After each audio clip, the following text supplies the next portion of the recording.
All right, traders, welcome back to the channel. We're going to be going over the S&P 500, the Nasdaq, and how the market is going to be moving going into the rest of this week. And are we going to crash? Are we going to find new bottoms and what you need to be looking for? Like, subscribe, do what you got to do. Every single day, we're bringing videos out to you guys around 5 to 7 p.m. Central, giving you a market update on what exactly is happening and how you can prepare to trade your stocks. So as we get in here, you're going to see these green bubbles, and I want to talk about this first because tomorrow you get CPI data, and we talked about it yesterday.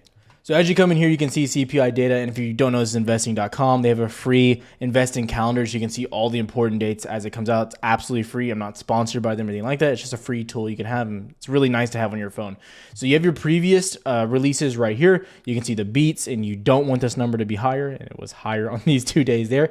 But you have previous March 10th, February 10th, and then January 12th. And let's just see how you reacted on the market to those specific dates. So this is January 10th. When that happened, you had your number, you came up a little bit for 1 day, and then boom, shortly after, literally a day or two after, you started the run from literally 470 all the way down to about 420. You pop back up. You had your next one at roughly February 10th. Had that top at locally 457. Over the next 2 weeks, you came all the way back down to 410. You had your next one on about March 10th or 12th. I can't remember what day it was right here. And then, of course, you find your bottom. The Fed gives you their interest rate decision, and you've been going on this run. Now, so the question is this a bull trap? What's going on right now? Now, one thing I do want to talk about is this is one of the few times that you're going to go into this getting your CPI data on a downtrend. So what you can see here is you've been pushing up every time.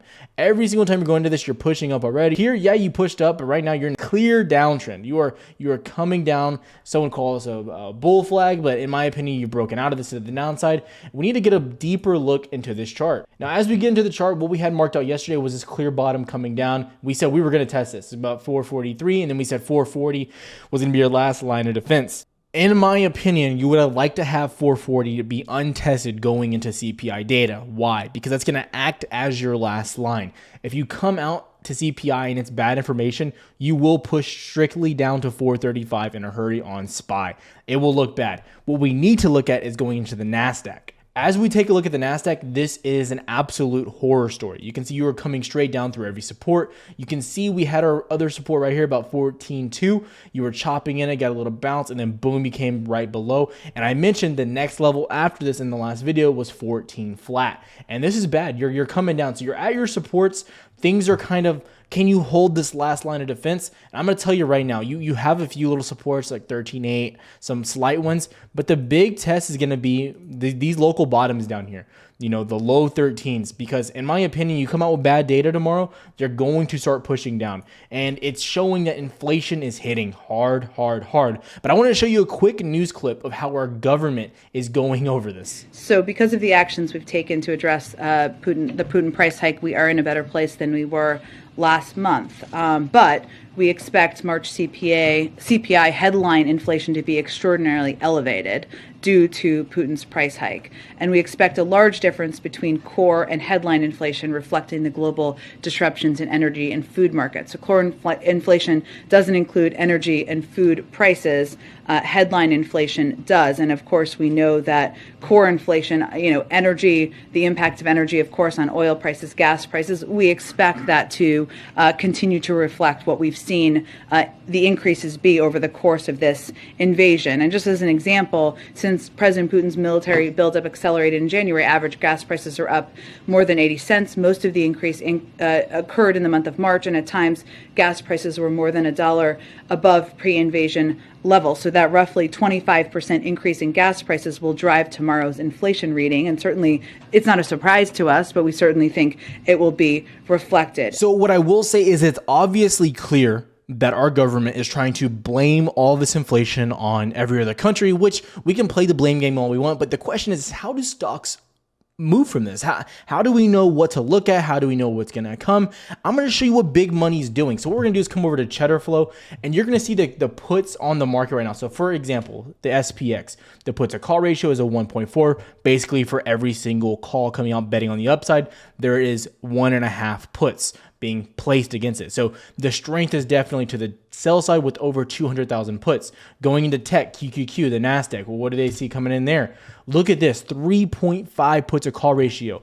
All of these bearish bets coming in near the end of the day, so much money betting against the market. And then of course the big boy, the VIX, what's coming in here, the call ratio. When the VIX goes up, typically the market goes down if you don't know how the volatility index works. And look at these orders, massive amounts coming in here.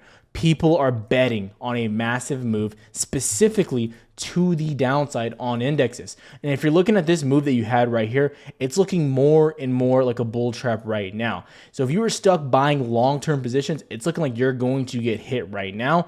And it's looking like you're being pushed right back down through every major level. And the next major level you have coming, you have a little bit right there at 13.8, like I mentioned, but it's really going to be the lower 13s, which I believe could be tested here in the next few days here on the Nasdaq.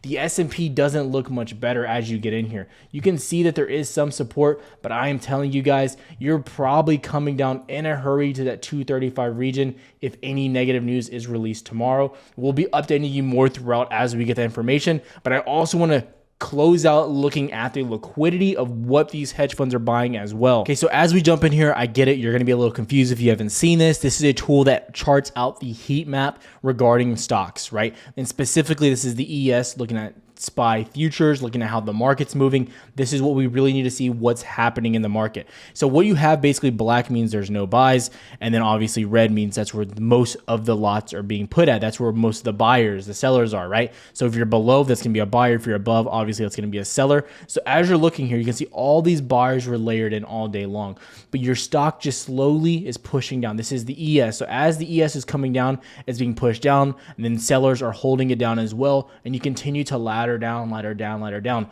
All of these major order books are getting completely destroyed. You're seeing over 500 lots being filled right there, another 1,600 being filled right there. Just constant sell side pressure going into the end of the day.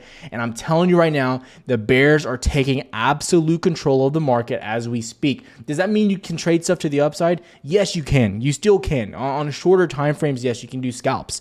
But a longer term spectrum, it is clear that you are hitting a point of a recession in the near term future. So we got to be looking at this. And until this starts to change, until you start seeing buyers taking control on charts like this, you're going to continue to see the downside pressure. But again, tomorrow's big question is CPI. I will have an update coming out for you pretty early in the day as well. But the main update will be later at night between 5 p.m. and 7 p.m. Central, giving you the overall market update. Again, remember, like, subscribe, do what you got to do. More content is coming every single day.